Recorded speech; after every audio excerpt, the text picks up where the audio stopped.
reunião. Eu não fui em nenhuma reunião, Laura. Por que você fez isso, mamãe? Por quê? Por quê? Quantos anos você tem, Laura? Mamãe, você sabe a minha idade. Laura, o que a gente vai fazer agora, Laura?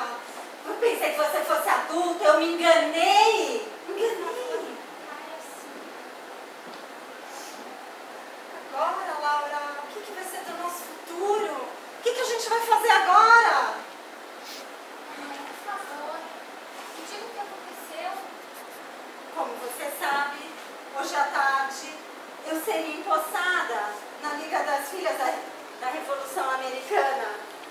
Ao invés disso, eu resolvi ir na escola comercial. Fui perguntar para os seus professores e avisá-los se você estava gripada. Perguntar para eles como é que estava indo o seu progresso na aula de datilografia.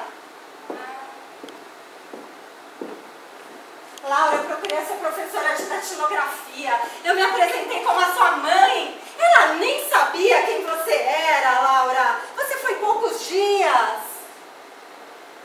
$50 de matrícula. Os nossos planos, as minhas ambições, minhas esperanças para o nosso futuro, tudo perdido, Laura! Mas, mamãe, eu não podia voltar à escola. Eu vou me ter no chão. O que você quer que a gente faça agora? Pro resto das nossas vidas?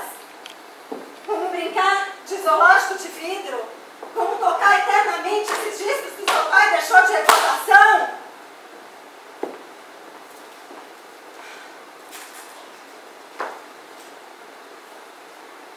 Laura, as meninas que não se dão bem no comércio, normalmente elas se casam com um homem de bem. É isso que você vai ter que fazer, Laura. Mas, mamãe, eu sou aleijada. Problema seu.